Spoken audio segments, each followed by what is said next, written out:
I'm with Paige Penick, and she has a philosophy that diets are not the way to go if we want to have better health.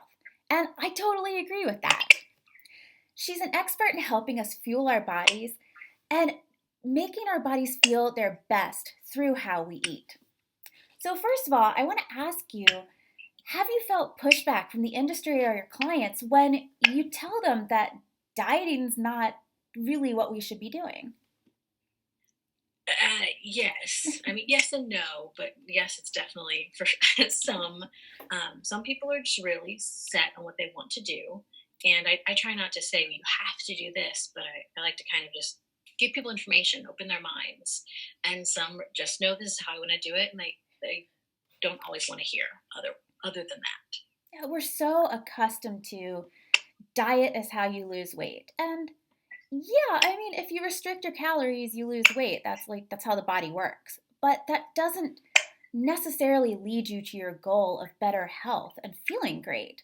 So diets, I've heard it said that diets work until they don't. And it's not a sustainable lifestyle. Yeah, I agree. So we tend to really beat ourselves up when it comes to eating. What have you seen from some of your clients or just in your experience of behaviors that you've been able to turn around?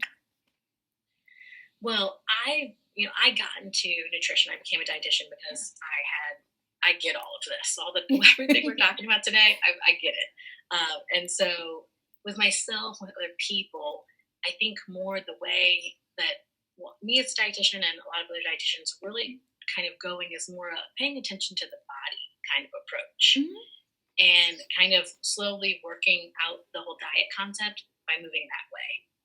And so that takes skill, and well, not really skill, but I mean, it takes time to kind of Yes. create that skill. And so, kind of moving that way is kind of the starting there. It's kind of a way to go. Hmm. That kind of answers it. Yeah, certainly. Yeah.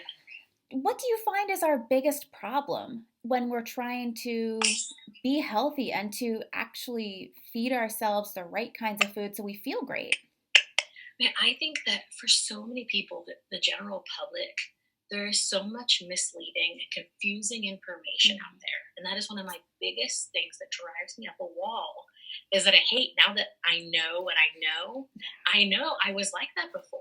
You hear, Yeah. oh, this certain thing is so great, or you should do this, or your friend tells you something worked for them, and you have no idea that most of this has no science behind it Right. and it's not going to work long Yeah. term.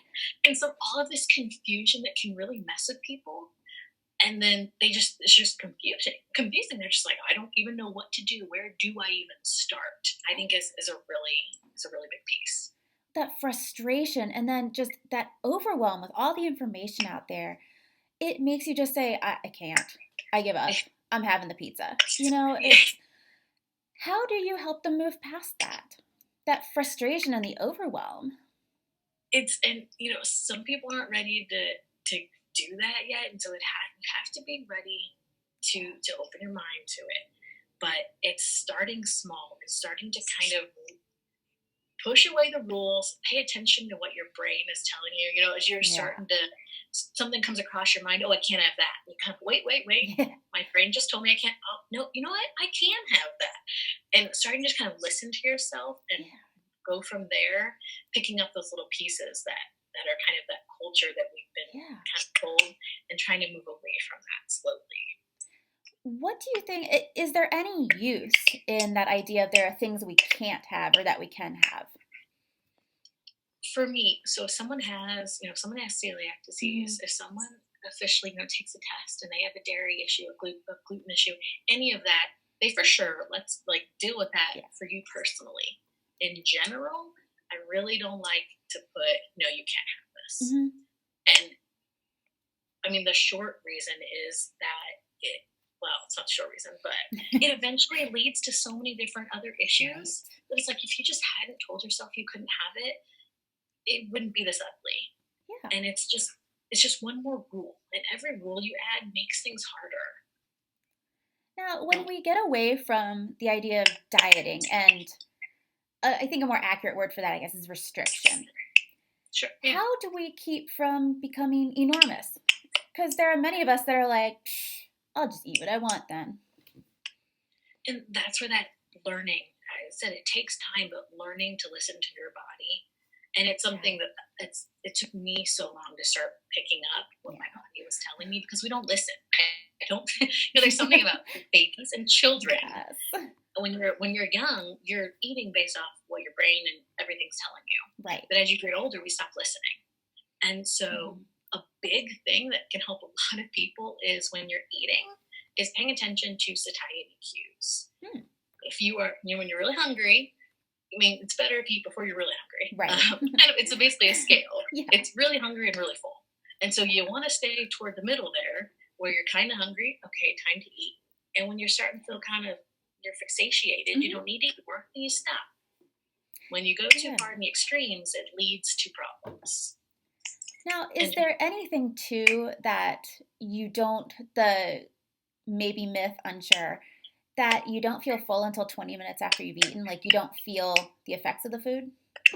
So now, I think you can feel fuller, but I feel like that's another part of paying attention is if you're not just throwing the food in your mouth really quickly, if you can actually pay attention during your meal to what your body is telling you. That's where those cues come in. Because I've really practiced that a lot myself. That's something I've learned. I used to overeat a lot. Yeah, and it's easy. Listening, and it was because, oh, this looks good. And as you start to pay attention, I feel like it doesn't take that long to kick in, really. If you're just eating and kind of normally paying attention and you go, hey, wait, I feel a little full. I feel like it's when you keep going and push it, then you get really full. And then 20 minutes later, maybe you're like, oh man, I feel so sick. Well, yeah, it's because you went too far. We've all done that. Yes. And that's what just leads to, feeling bad about yourself. And that's where you talk about, use the word ginormous or enormous. That can make that harder. If you continually overeat to the extreme. Right. Now, what are some of the satiety cues that we can look for? The things that, as we're eating, as we're paying attention, those signals.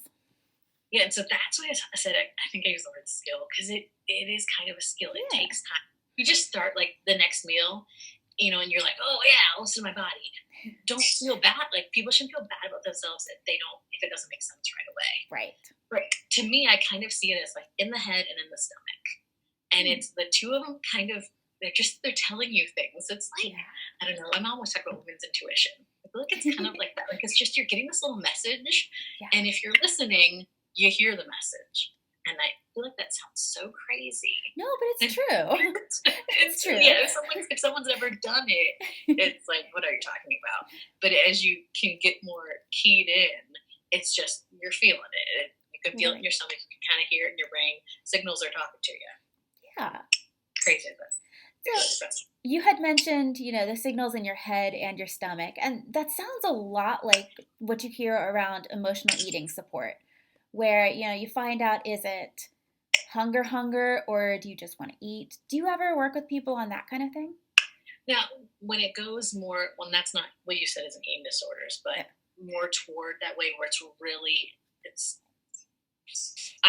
short answer, was going long answer. Short answer is not too much my area. Okay. But I mean, emotional eating, everyone, I think, most people. Most of us do that. Yeah.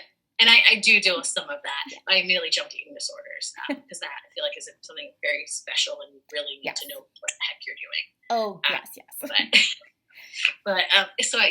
Sorry, yes and no should have been the answer, but I mean, with emotional eating, I do deal with some of that. Yeah. How do we reconcile those feelings? Have you ever just had a day where, maybe this is just me, but one of those days where you're just like, I just want to eat a lot. Like, I just want something that I can eat a lot of. And is there room in a healthy lifestyle for one of those days where you're like, I just want to chow? Or maybe I'm just gross. Well, I think that's normal, probably. And I think that, because I've had it too, I'm not judging you.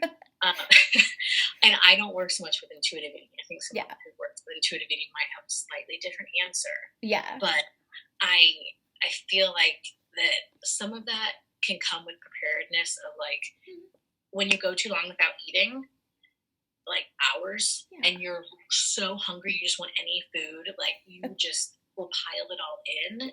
I feel like that can start kind of a chain almost with kind of what you're talking about. And so if you're kind of doing other steps before that, you may have less of that problem. So if you're eating more frequently, listening to the cues, I think less of that will happen. Yeah. But at the same time, I think if food really sounds really good, then you should eat it. Yeah. But pay attention to the cues. And if you pay attention and it stops really tasting good and you start feeling full, then maybe you kind of realize you don't actually need as much as you thought you wanted. Yeah, and you can start to back off. Yeah. My husband could not be more of a fit man. He works out all the time and he can eat anything he wants because he's a guy. And when we were first dating, we went to a party and nobody there spoke English. It was a weird situation. And he's like, I'm going to sit here and I'm going to eat till we leave. And that's been one of those things where sometimes we just want to eat till we leave. And you just want to go and you just want to like house a buffet. And there's a moment for that. Like let's not eat till we leave every day. But sometimes we're so hard on ourselves where we're just like, oh my God, that's so bad. I'm so bad. I had a piece of cake and a cookie. And yeah, and that's what I was thinking as you said that. Yeah, I think what's really important is that if doing that makes you feel terrible about yourself, then there's something that you need to like figure out there. Yeah. Whether, you have an issue with the diet feeling or you have an issue with, there could be lots of things. But yeah, if you do it and then you feel you feel terrible about yourself and then you don't want to eat the next day, like there are other issues that are important to address. Now, with the idea that diets suck because diets suck, when we look more toward eating plans, do you support any of the eating plans like paleo, keto, Mediterranean diet? Those things that are not necessarily about weight loss, but they're more like lifestyle. Well, a lot of what I've seen about keto and paleo is for weight loss. So maybe I haven't seen what you've seen, but a lot of the people I've talked to and like commercials that are on TV that I've seen, they are pushing weight loss. And from what I've seen, well, keto to me is a different thing because that started for people who have autism and people with seizures. Like there's research that makes that make sense, and somehow it became diet. Yeah, because we can monetize it. Yeah. So somebody's making money, laughing all the way to the bank, and it's messing with people's heads. Yeah. So to me, it is really, I don't like the restriction. So of keto and paleo, I don't really like the rules. It goes back to the rules. And I think that you can really, what's also scary is that people use the term low carb. Mm-hmm. To most people, what does that mean? Right. Most people don't know the difference of like calories versus grams. And so it can get actually really scary. Your brain needs carbs to work. Yes. And if you don't have enough carbs, you could actually really harm yourself. Yes. Your brain needs all of the macro and micronutrients. Your body needs them all. Yes. And so if you're staying away from all carbs and all grains and all this and just eating meat all day, that's another thing too. Like just eating meat all day, that's not really great either for lots of other reasons. What I will say, the Mediterranean, that concept, I see a lot of great about that. Unsaturated fats. Yeah. I continue to see science that kind of those food groups, like making sure you get in nuts and seeds and olive oil, that really is good for you. So that I really do. I like it. That's, if I'm thinking about a plan that I encourage people to do, if you like instructions and you like a framework, Mediterranean's usually what I would suggest. But how do you help people who want to be told what to do and want rules? How do you help them not restrict and have rules? Yeah, and it's hard. Like, I guess I would struggle to blanket statement it because everyone, that's what so much, like we're in school for dietetics, like we talk about, like, treating everyone differently. And you really need to work with what they're dealing with. So I will struggle to answer it. So I feel like we have a really terrible answer. There's no terrible answer here. But it's really finding what are their little issues. Where is, what's the caveat for them? Where do they struggle? And then, okay, maybe they, maybe we can give them one rule about something called a rule. It's more like maybe we can have a goal. Like, There you if go. they really want a set amount of something, okay, well, how about Okay. I don't know. Yeah, they're worried about carbohydrates, and I say, okay, let's give them a certain amount of fruit or something, because it's getting them Right. carbohydrates, but it's giving them kind of an idea. So I Yeah. think kind of general ideas like 2 to 3 pieces of fruit, or Yeah. increasing your water, kind of loose Yeah. things, like kind of general things that make sense for pretty much everybody, but it's kind of a guideline still. I like that. I ask this because I work with many women, and I'm like this too, where they're just like, just tell me what to do. Just tell me what to do. And they hate the answer. Well, it's not that easy. They hate that Yeah. answer. So do I.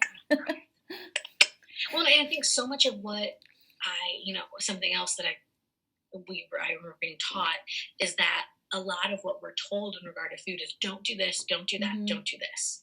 And so instead of giving people the no's, if we can give them the yeses, Hmm. that really helps. Like So that. yeah, eat this, yeah, eat this, yeah, eat this. And then maybe kind of that kind of Hmm. concept, that guideline is kind of giving them an idea, but it's all the positive stuff they can do, and maybe they don't. It's kind of giving them, what they said, like, tell me what to do. Yeah. Okay, eat all this stuff. Like, please get water in, please eat some fruit, Yeah.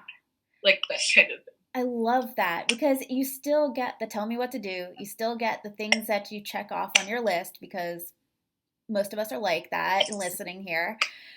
Yeah, That's nice, and it makes you feel accomplished to have done something rather than, oh, I was so good, I abstained. yeah, and it's like having goals, and that's something, in any walk of life, so often people are like, hey, use goals, Yes. and using goals can help with that. Yeah. Now, how do you help somebody who is looking to gain energy? How do you help them fuel for that? One of the big things, well, there are a couple big things, but to me, it's what you're putting in your body and how often you're putting in your Mm. body, putting things in your body. Both those can have a really big impact. Mm-hmm. And there can be other reasons. If you have if you have a thyroid problem or something, there's Right. other reasons, but in general, like if someone just feels really lethargic, and I should throw Yeah. in getting exercise and drinking water. Yeah. So, Always good.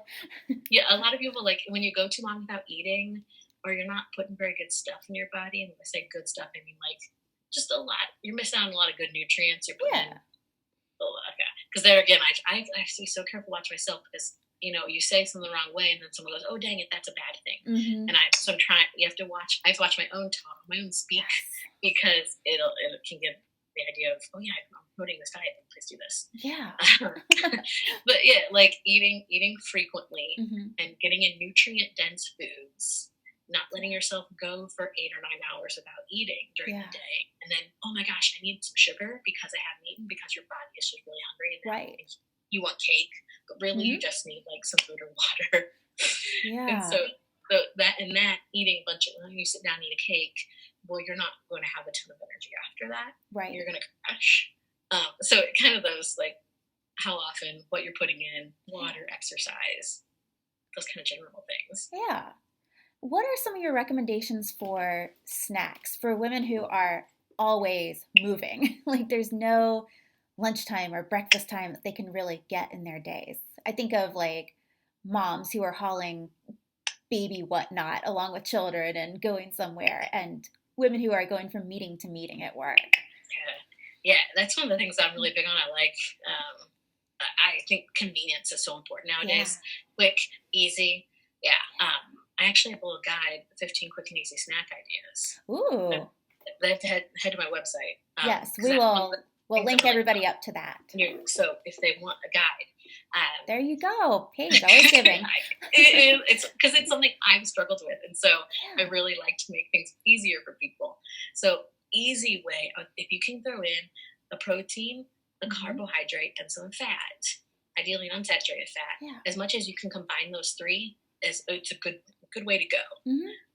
And so, like, I think of like protein, like, if dairy is not an issue for you, if you're cool with eating dairy, like a mozzarella cheese stick, that could be your protein and some fat. It is more saturated fat, and then you throw in a piece of fruit, or well, I can go to like package things. If package things, sorry, I'll start listing a bunch. So I'm trying to cut myself off. Yeah, we have to go to the website and find it.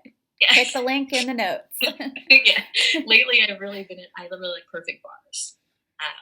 They're refrigerated, but you can have them out of the refrigerator for a while. Oh, It's a good combination of things. Actually, has a little bit of vegetables in there. nice.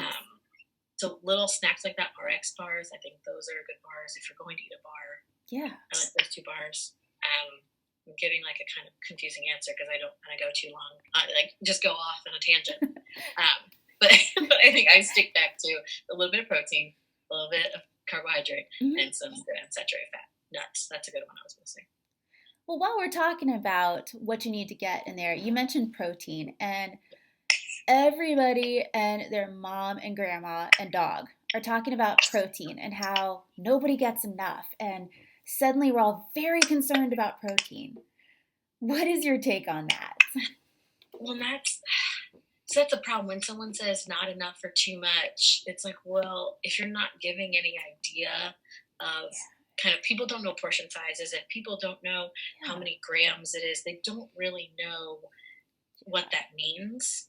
And that is where like some people don't really want to give numbers on that, but to me, or portion sizes, but I really feel like when someone doesn't have the nutrition background, some things can be kind of helpful to just comprehend, like, how much protein should I eat? And kind of the general easy, kind of very, very general thing is deck of cards.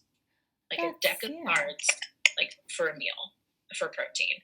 And I know a lot of people probably heard that, but if they haven't, and so like if it's when someone's getting like a 12-ounce sirloin or a 6-ounce sirloin, and they're eating that like multiple times a day, they're probably getting too much protein. So there are a lot of people getting way too much. In general, in our country, we've eaten too many carbohydrates. So I don't know if now it's swinging the other way or what. I don't know what's going on. But yeah, I know I struggle with getting too much with not getting enough protein a lot of times. So I'm it's hard to like give, other, I guess the most general thing is I'm kind of like that deck of cards. Like, if you're eating your meals regularly, getting that a couple times a day, should be kind of in a good range there. Yeah, and don't let all that messaging around there terrify you into, chugging protein shakes and shoving down bars and eating steaks. And I had read that most Americans are not protein deficient, just with their average diet. And it really takes a lot to be deficient.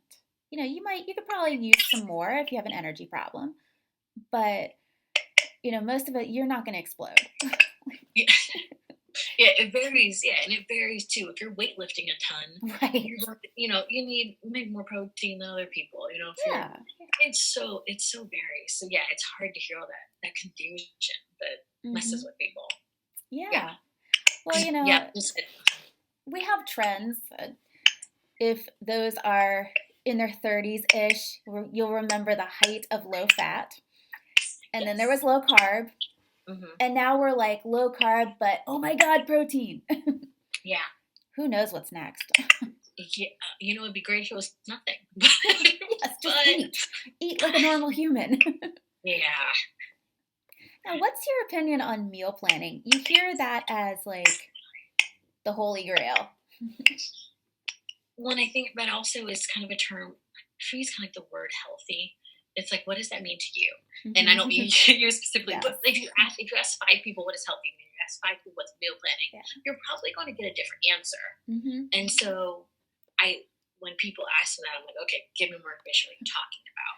Because it could be as basic as you just know you have recipes ahead of time. Or some people cook, ahead so they don't have to cook as much during a week. Or some people want verbatim every day, here, 3 dinners, 2 snacks, and they want, the recipes and everything. And so I think it varies for the person. Right. And I know if they're trying to go a more intuitive eating route, that once again, it's not my specialty. So me neither. It's a little bit different answer, I think. But, I think it's kind of, once again, it's finding if it works for you and it's not messing with you and causing an issue, then maybe it's all right. I think usually when you go too extreme one way or the other, that's when it starts messing with people. Yeah. And that's, if something's messing with you, making you feel bad about yourself, that's when you're like, wait, just like catch that and go, okay, this isn't for me. I need to go a different way. Yeah. That was a really roundabout answer, but Yeah, but that makes sense. I mean, meal planning, when you tell a woman who is running home after work to, pick up baby from daycare and do whatever else she has to do or go to a social event, meal planning, they're like, no, no, not happening. yeah, it's hard if you're coming home. There's just so many ways to look at it. Yeah, if you do all your shopping at once and you already know what you're cooking, or you just, it's Monday night at 6 o'clock and you have no food in the house, and you go, okay, now what am I doing? Like that, that might actually help de-stress you if you plan ahead what you're doing on Monday. That might actually make your life way better. Yeah. That's, you're right. Like, it depends on, same with your nutritional needs, what works for you. It depends on what reduces your stress the most. Food is not hard. It should not be so hard. And we're making it hard. And that's not how you can live a healthy lifestyle. It shouldn't be something that occupies your mind and your time so much. But I will say, I kind of don't really think it's our fault or any people in general. No. Like, as just a regular person, it's not their fault that it's messing with their head. It's the culture, it's the media, it's like us as a whole. And so, I hate too that it might make, like, I hate when people feel down on themselves, like, oh, I can't follow this rule, or I can't meal plan, or whatever it is. Like, it's not your fault. It's not, you don't have the right system, or you've been confused because somebody's blasting you about how you need to do it their way. Yeah. Pretty much, yeah. Yes. So you got to find what doesn't make you feel bad about yourself, because like you said, it shouldn't be that hard, and it sucks that it's so hard. Yeah. I really thinking about finding something that tastes good, that is convenient, and gives us the nutrition we need. It just shouldn't be hard, but it is. The reality is that it is hard. Yeah, when you put it that way, it's like it's so simple, and in concept or in theory, it is. Yeah, it's when you throw all that other stuff in there. Right, and there's a whole industry around it where they're showing you all these options and all these things that sound interesting, and there are a million ways to eat and work out and be healthy, and they're not good or bad. They're just different. You pick the one that works for you.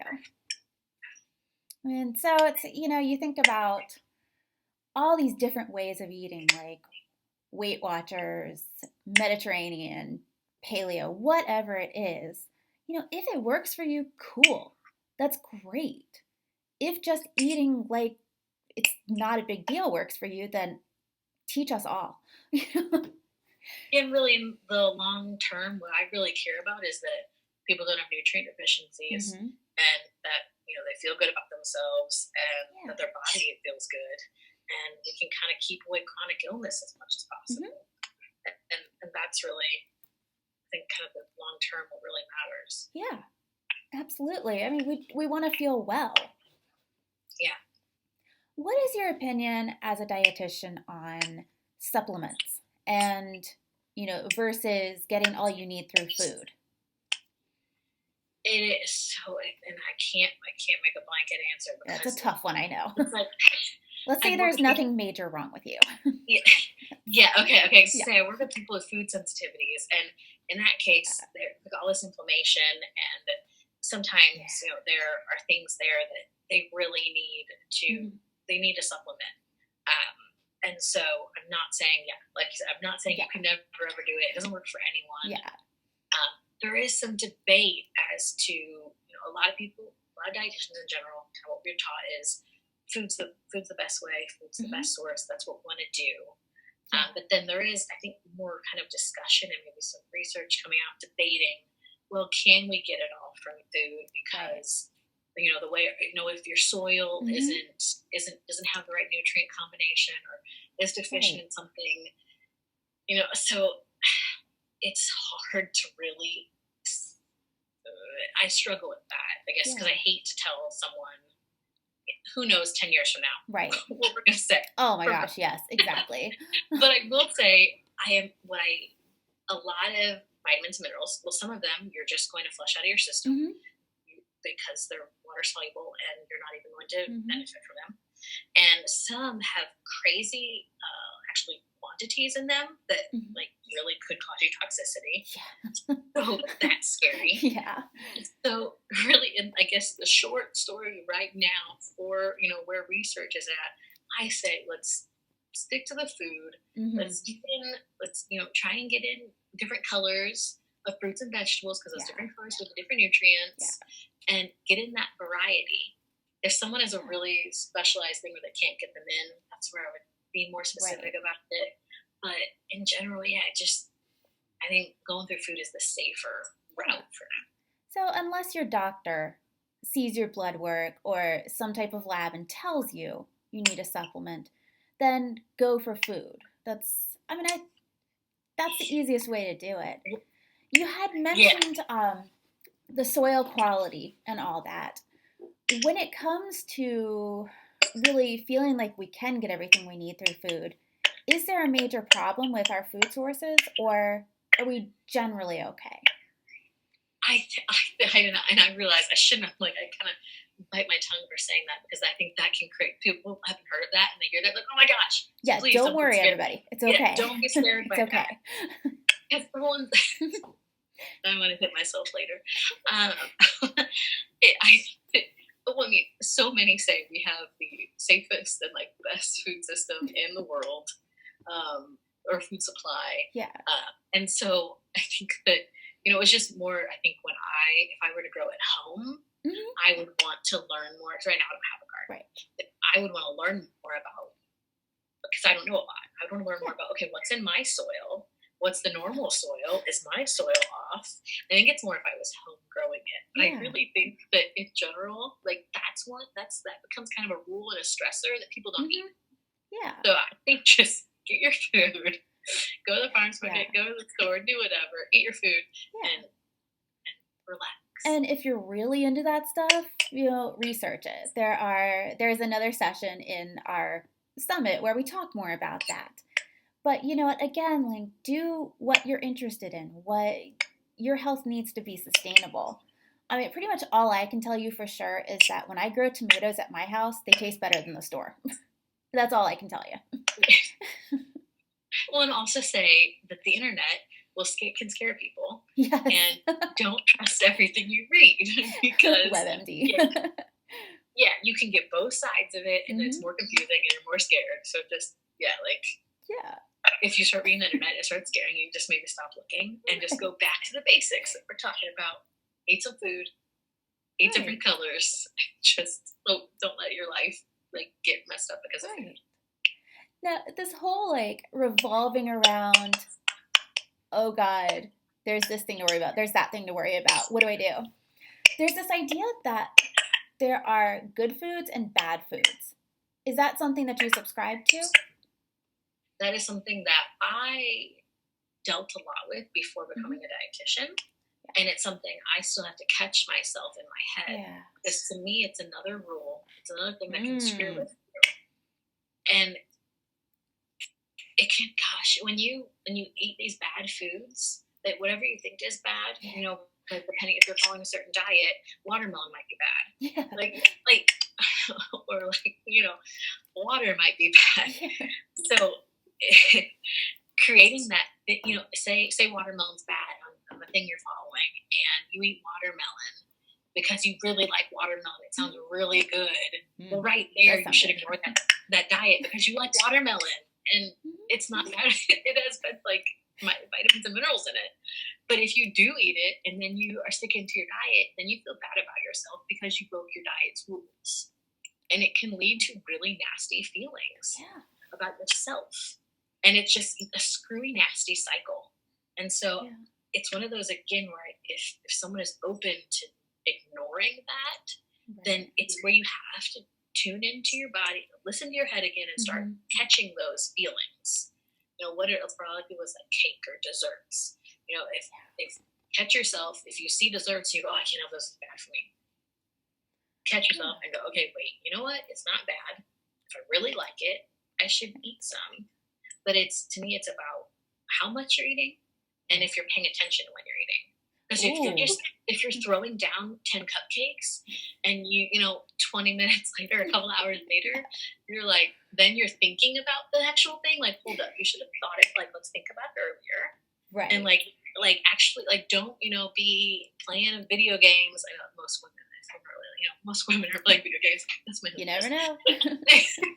Whatever it is, you're in the middle of something you're not really paying attention to eating. Right. You can pay attention to actually eating that.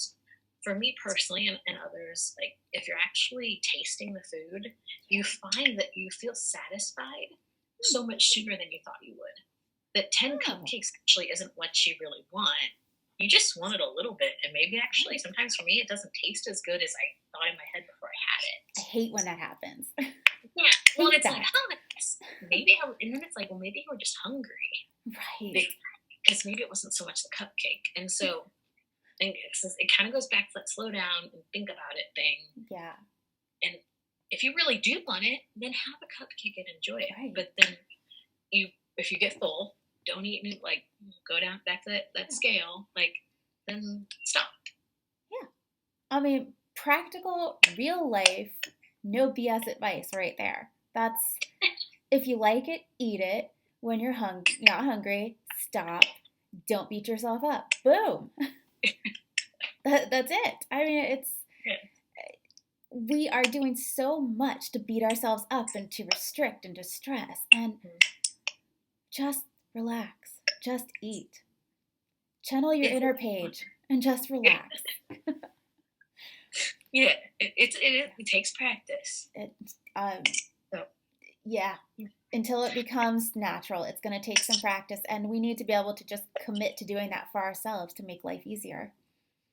And I think that's a very good point. Yeah, it may feel very hard in the beginning, but eventually it does make things easier because you're not going to feel so nasty about yourself, and you're going to see it doesn't have to be so hard.